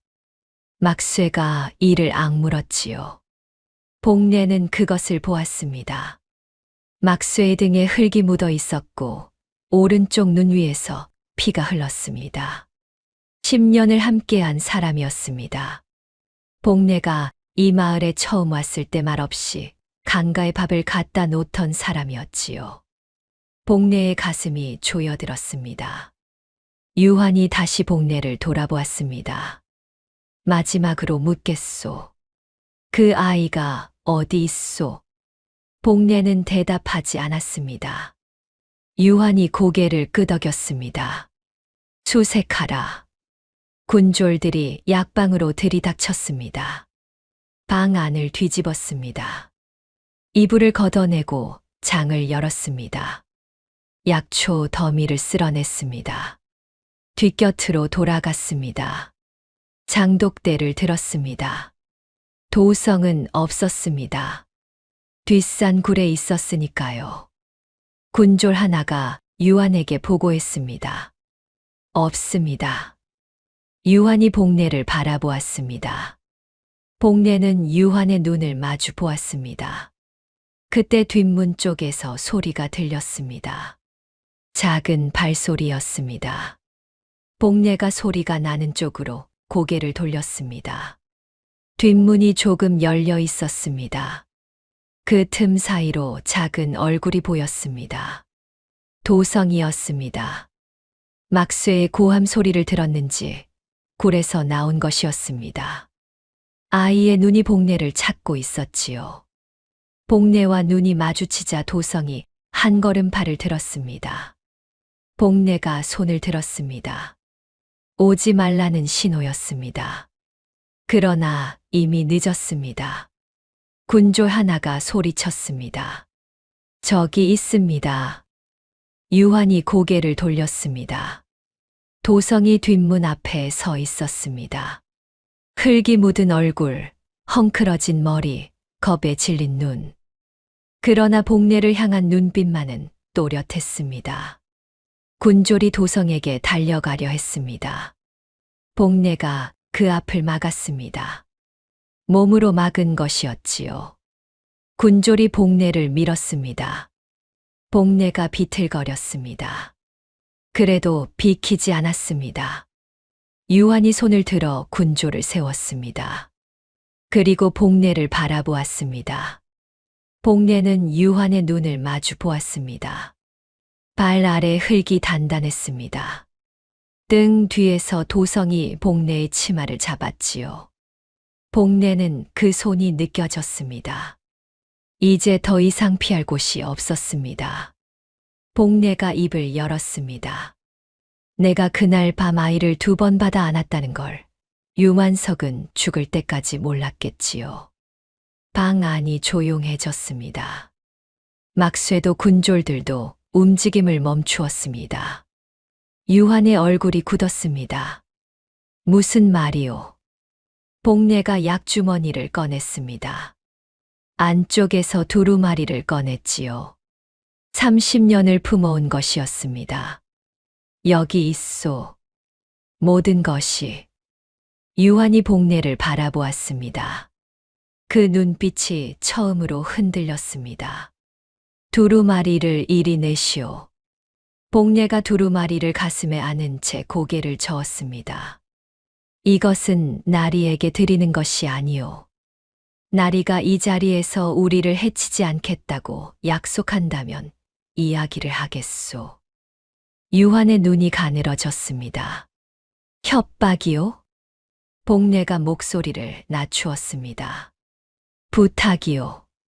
잠시 침묵이 흘렀습니다. 유한이 군졸들을 돌아보며 말했습니다. 물러서라. 군졸들이 뒤로 물러났습니다. 막쇠를 잡고 있던 군졸들도 손을 놓았습니다. 막쇠가 무릎을 짚고 일어났지요. 유한이 복례를 바라보았습니다. 말하시오. 복례가 두루마리를 펼쳤습니다. 유한이 한 걸음 가까이 다가왔습니다. 복례가 글씨를 짚으며 말하기 시작했습니다. 30년 전 동짓달 10살 밤 왕비마마께서 옥동자를 낳으셨소. 내가 받아 안았지요. 그런데 그것이 끝이 아니었소. 잠시 뒤 둘째가 나왔소. 유한이 두루마리를 응시했습니다. 쌍둥이였소. 날이 아버지 유만석이 둘째를 처리하라 명했소. 왕실의 쌍둥이가 알려지면 나라의 흉조라 하여. 복례가 글씨를 계속 짚었습니다. 나는 둘째를 내주지 않았소. 믿을 수 있는 내관에게 맡겼지요. 그 대가로 궁에서 쫓겨났소. 이 기록이 그 증거요. 유만석의 이름도 여기 있소. 그자의 지시 내용도 여기 있소. 유한이 한참 두루마리를 보았습니다. 그 눈이 움직이고 있었습니다. 글씨를 읽고 있는 것이었지요. 유한의 손이 두루마리를 향해 뻗었습니다. 복례가 물러서지 않았습니다. 읽어도 돼요. 대신 읽는 동안 저 아이에게 손대지 마시오. 유한이 복례의 눈을 보았습니다. 그리고 두루마리를 받아들었습니다. 방 안이 고요했습니다. 유한이 두루마리를 천천히 읽었습니다. 복례는 그 얼굴을 지켜보았습니다. 처음에는 냉정하던 눈빛이 조금씩 변하기 시작했습니다.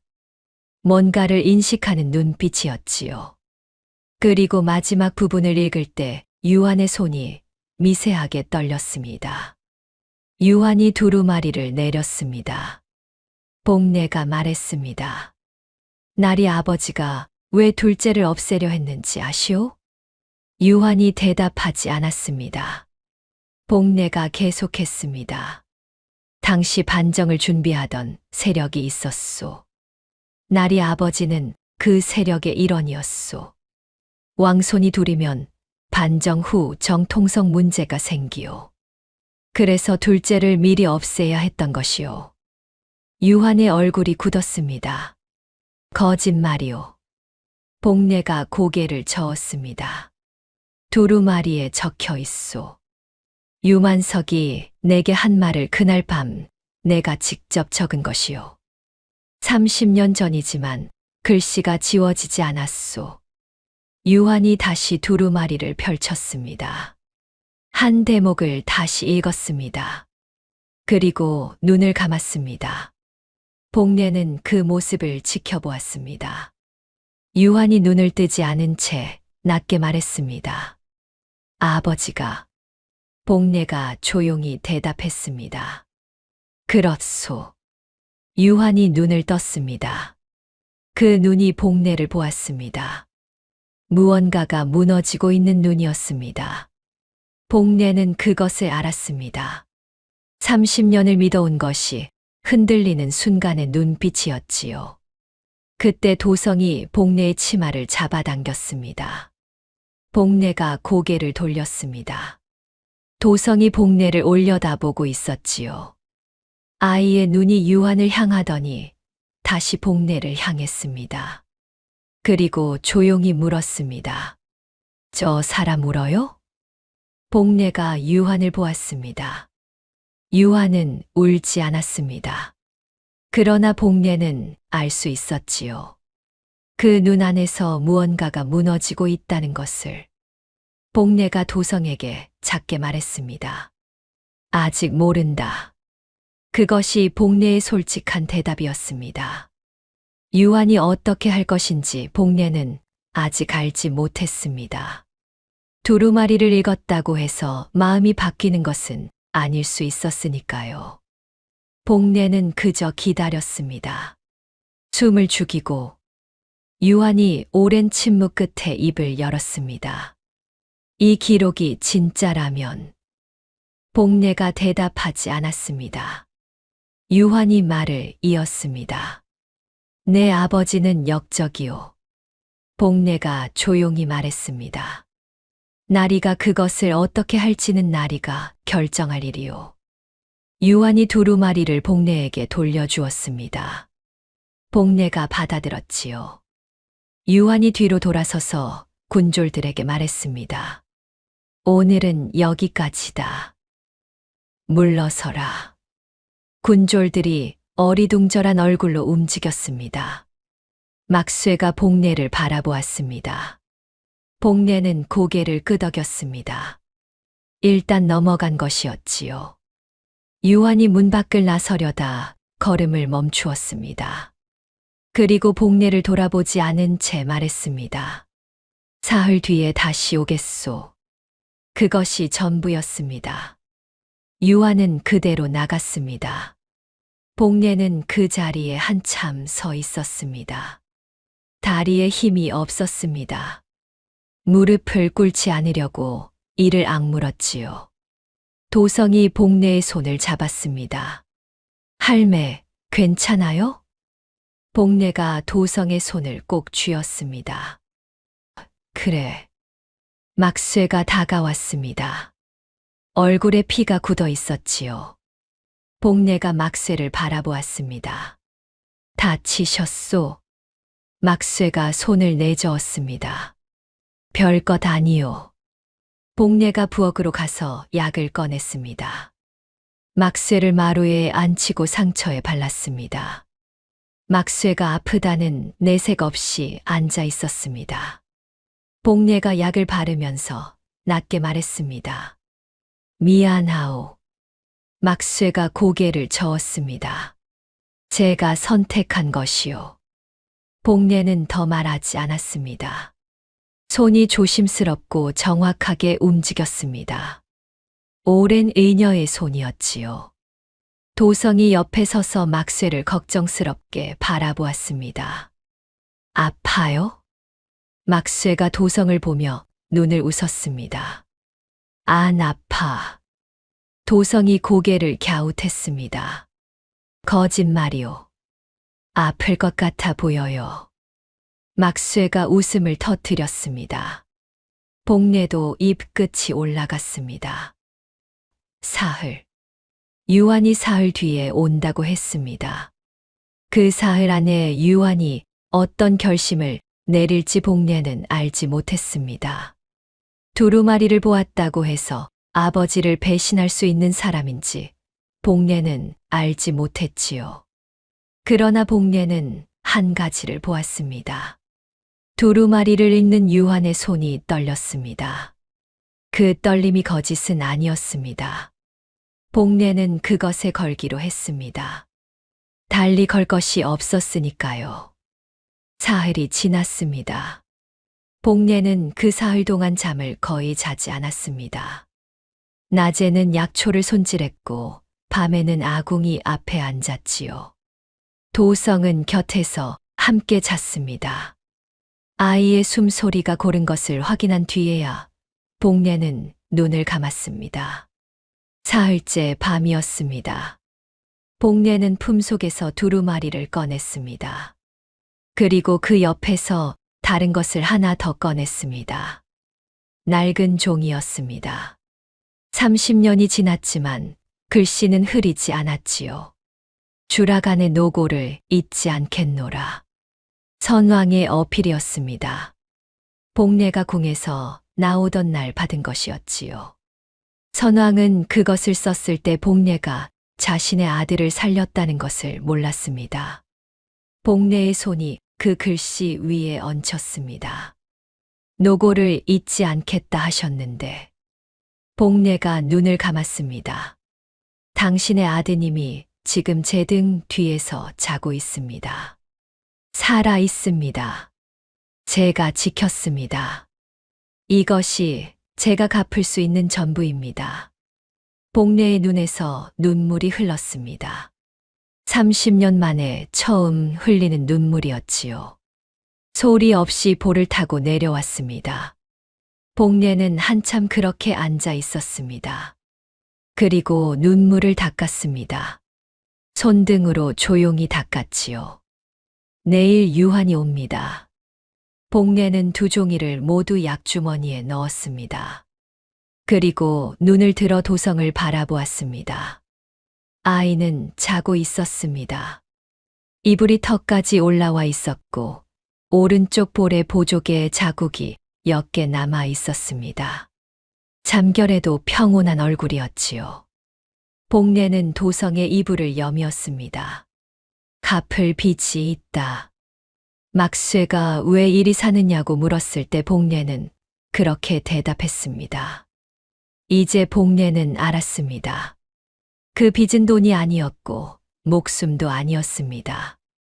이 아이가 살아있다는 것을 보는 것, 이 아이의 손이 따뜻한 것을 느끼는 것, 이 아이가 할매라고 부르는 것을 듣는 것.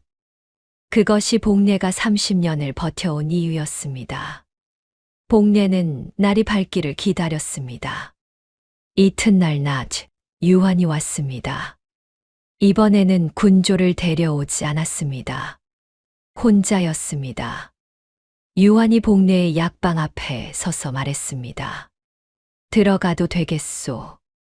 복례가 문을 열었습니다. 두 사람이 방 안에 마주 앉았습니다. 도성은 마루에 있었지요. 복례가 도성에게 눈짓을 보냈습니다. 도성이 마루 끝에서 새끼를 꼬기 시작했습니다. 들을 수 있는 자리였지만 어른들의 일에 끼어들지 않겠다는 뜻이었지요. 유한이 먼저 말했습니다. 사흘 동안 생각했소. 복례가 기다렸습니다. 그 두루마리가 진짜라면. 진짜요. 유한이 잠시 말을 잊지 못했습니다. 내 아버지가 처음부터 반정 세력의 사람이었다는 것이요. 복례가 고개를 끄덕였습니다. 그렇소. 나리 아버지는 나라를 지키는 사람이 아니었소. 나라를 뒤집으려는 쪽에 붙은 사람이었소. 그래서 왕손을 없애려 한 것이요. 유한의 턱이 굳었습니다. 복례가 계속했습니다.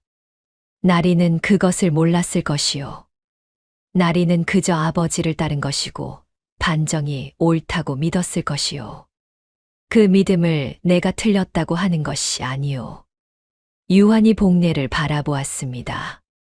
그러면 무엇을 원하는 것이요? 복례가 도성을 바라보았습니다. 도성이 새끼를 꼬다 복례와 눈이 마주쳤습니다. 아이가 살짝 고개를 끄덕였습니다. 무슨 뜻인지 몰랐지만 복례가 자신을 바라보고 있으니 고개를 끄덕인 것이었지요. 복례가 유한에게 말했습니다. 저 아이가 조용히 살 수 있기를 바라오. 왕손으로 알려지면 저 아이는 살지 못하오. 반정 세력이 절대 두고 보지 않을 테니. 그러니 아무도 모르게 그냥 이 마을 강가에서 늙은 할매 손자로 살 수 있기를 바라오. 유한이 오랫동안 복례를 바라보았습니다. 그뿐이요? 복례가 고개를 끄덕였습니다. 그뿐이요. 유한이 창밖을 바라보았습니다. 긴 침묵이 흘렀습니다. 이 일이 밖에 알려지면 나도 끝이요. 아버지가 역적이었다는 것이 드러나면 나의 자리도 없소. 복례가 유한을 바라보았습니다. 그것도 알고 있소. 유한이 천천히 입을 열었습니다. 두루마리를 내게 주시오. 복례가 두루마리를 꺼냈습니다. 그리고 건네기 전에 한마디 했습니다. 이것을 나리에게 드리면 나는 증거가 없소. 나리가 약속을 지키지 않아도 내가 할 수 있는 것이 없소. 유한이 복례를 바라보았습니다. 알고 드리는 것이요? 복례가 고개를 끄덕였습니다. 나리의 눈을 믿는 것이요. 사흘 전 두루마리를 읽을 때 나리의 손이 떨렸소. 그 떨림은 거짓이 아니었소. 유한이 두루마리를 받았습니다. 그 손이 다시 미세하게 떨렸습니다. 복례가 그것을 보았지요. 유환이 일어났습니다. 그리고 방을 나가려다 마루에 도성을 보았습니다. 도성이 유환을 올려다보고 있었습니다. 또렷한 눈이었습니다. 유환이 도성을 향해 말했습니다. 이름이 뭐라 했느냐? 도성이 복례를 한 번 보았다가 대답했습니다. 도성이요. 유환이 고개를 끄덕였습니다. 잘 살아라. 그것이 전부였습니다. 유환은 돌아섰습니다. 문을 나서는 발걸음이 무거웠습니다. 복례는 유환의 뒷모습을 바라보았습니다. 아버지를 잃은 사람의 등이었습니다. 믿었던 것을 잃은 사람의 등이었지요. 복례는 그 등이 멀어지는 것을 끝까지 바라보았습니다. 봄이 왔습니다. 복례가 약방 마루에 앉아 약초를 손질하고 있을 때 도성이 뒷산에서 내려왔습니다. 손에 진달래 한 다발을 들고 있었지요. 복례 앞에 내밀었습니다. 복례가 꽃을 바라보았습니다. 왜? 도성이 당연하다는 듯 말했습니다. 할매 좋아하는 것 같아서요. 복례가 꽃을 받아들었습니다. 내가 언제 좋아한다 했냐? 말 안 해도 알아요. 뒷산 올라갈 때마다 진달래 많은 자리에서 항상 멈추잖아요. 복례는 아무 말도 하지 않았습니다. 꽃을 방 안의 물그릇에 꽂아두었습니다. 그리고 다시 약초를 손질했습니다. 도성이 복례 옆에 쪼그리고 앉아 약초를 거들었습니다. 손이 이제 제법 정확했습니다. 두 사람이 나란히 앉아 손을 움직였습니다. 복례는 그 옆 얼굴을 살짝 보았습니다. 아이의 볼이 봄볕에 발그레했습니다. 귀티 나던 살결은 이제 흙빛이 되었습니다. 마을 아이와 다를 바 없었지요. 복례는 다시 약초로 눈을 내렸습니다. 갚을 빚이 있다. 막쇠가 왜 이리 사느냐고 물었을 때 복례는 그렇게 대답했습니다. 이제 그 빚은 다 갚았는지도 몰랐습니다. 아니, 갚은 것이 아닐 수도 있었습니다. 어쩌면 이 아이와 함께 앉아 약초를 손질하는 이 시간이 빚을 갚는 방식인지도 몰랐지요. 그것으로 충분했습니다. 그 후로도 유환의 소식이 간간히 들려왔습니다. 반정 세력 안에서 내부 고발이 있었다는 소문이었지요. 이정환이 한양에서 사라졌다는 이야기도 들렸습니다. 어찌된 것인지 정확히 알 수는 없었지만 수색대가 강마을에 다시 오지 않는 것만은 확실했습니다. 막쇠는 여전히 나루터에서 배를 묶고 있었습니다. 얼굴에 흉터가 아물면서 오히려 더 인상이 좋아졌다고 마을 사람들이 말했지요. 막쇠는 그 말을 들을 때마다 손을 내저었습니다. 차팔은 이장 자리를 잃고 마을을 떠났습니다. 어디로 갔는지는 아무도 몰랐습니다. 도성은 봄이 지나고 여름이 되면서 뒷산을 혼자 오르내리기 시작했습니다. 처음에는 복례가 따라갔지만 이제는 혼자 가서 약초를 캐 들고 왔지요. 어떤 것이 삽주뿌리인지 어떤 것이 천궁인지 이제는 복례보다 더 빠르게 골라냈습니다. 복례가 그것을 보며 입끝을 올렸습니다. 어느 늦여름 저녁이었습니다. 두 사람이 마루에 앉아 저녁을 먹고 있을 때 도성이 불쑥 말했습니다. 할매, 나 여기서 계속 살아도 돼요? 복례가 숟가락을 내렸습니다. 왜 그런 말을 하냐? 도성이 밥그릇을 내려다보았습니다. 내가 원래 어디서 왔는지 할매는 알잖아요. 언젠가 거기로 돌아가야 하는 거 아니에요. 복례가 도성을 바라보았습니다. 아이의 눈이 밥그릇을 향하고 있었습니다. 어딘가 불안한 눈이었지요. 복례가 천천히 말했습니다. 너는 돌아갈 곳이 없다. 도성이 고개를 들었습니다. 그럼 여기가 내 곳이에요. 복례가 고개를 끄덕였습니다. 그렇다. 도성이 잠시 복례를 바라보다가 다시 밥을 먹기 시작했습니다. 더 이상 묻지 않았습니다. 복례는 그것을 보며 다시 숟가락을 들었습니다. 두 사람은 말없이 밥을 먹었습니다. 멀리서 강물 소리가 들렸습니다. 저녁 바람이 처마를 지나갔지요. 복례는 그 바람을 맞으며 생각했습니다. 30년 전 국문을 나서던 날, 복례는 아무것도 없었습니다. 가진 것도 없었고 돌아갈 곳도 없었습니다. 그저 품 안에 두루마리 하나와 손바닥에 칼자국 하나뿐이었지요. 그런데 지금은 옆에 아이가 있습니다. 밥을 먹는 소리가 들립니다. 마루 끝에서 저녁 바람이 옷자락을 흔듭니다. 이것이 갚은 빚의 모양이었습니다. 거창하지 않았습니다. 아무도 알아주지 않는 것이었지요. 그러나 복례에게는 그것으로 충분했습니다. 그로부터 15년이 흘렀습니다.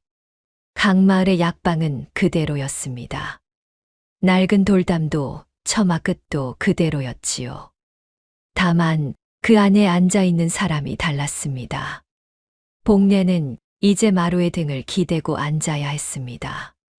허리가 많이 굽었지요. 눈도 흐려졌습니다. 그러나 손만은 아직 정확했습니다.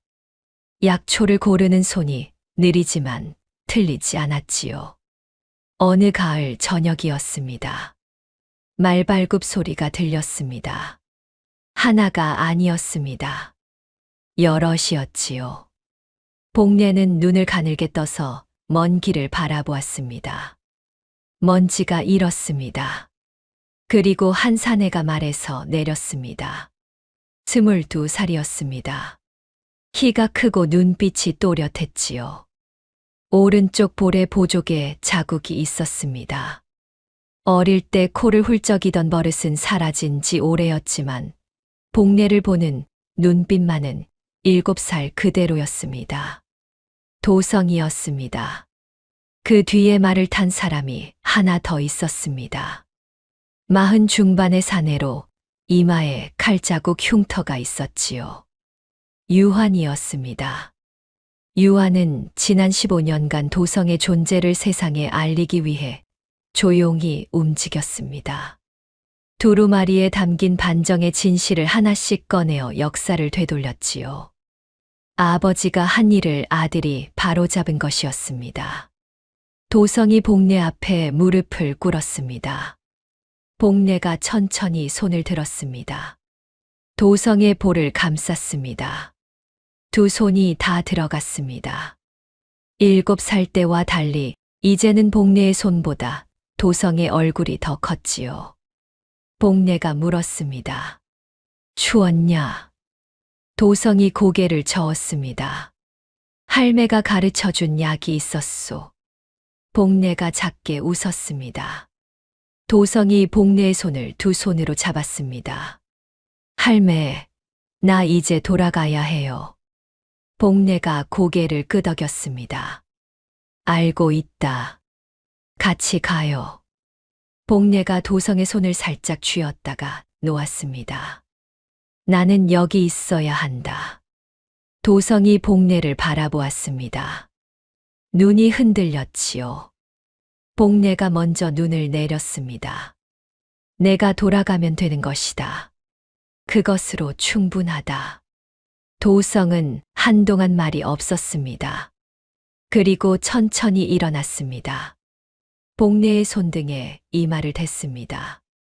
오래 그러고 있었지요. 복례는 그것을 받아냈습니다. 손을 거두지 않았습니다. 도성이 말에 올랐습니다. 유한이 뒤따랐습니다. 말발굽 소리가 점점 멀어졌습니다. 복례는 그것이 보이지 않을 때까지 바라보았습니다. 마을 사람들이 나와서 웅성거렸습니다. 저 사람들이 누구냐고, 저 젊은 사내가 누구냐고 물었지요. 복례는 대답하지 않았습니다. 다시 마루에 앉아 약초를 집어들었습니다.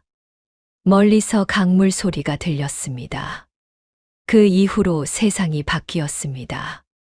반정의 진실이 드러났고 억울하게 쫓겨난 것들이 하나씩 제자리를 찾았습니다. 사람들은 그것이 어떻게 시작되었는지 몰랐습니다. 강마을 서쪽 끝 낡은 약방에서 늙은 의녀 하나가 30년을 품어온 두루마리 한 장으로 시작되었다는 것을 아는 사람은 아무도 없었지요. 복례는 그것을 말하지 않았습니다. 말할 필요가 없었습니다. 먼 훗날 이 이야기는 이렇게 전해졌습니다. 한 할매가 품어온 아이 하나가 세상을 뒤집었다고. 그러나 진짜 세상을 뒤집은 것은 아이가 아니었다고. 아이를 살린 손이었다고. 30년을 버텨온 그 손이었다고. 사람의 가치는 어디서 태어났느냐가 아니라 누가 곁에 있었느냐에 달려있는 법이라고. 다음 영상을 빠르게 만나보시려면 좋아요와 구독을 눌러주세요. 지금 화면에 나오는 더 재미있는 영상들도 함께 해주세요. 그럼 모두 행복한 하루 보내세요. 감사합니다.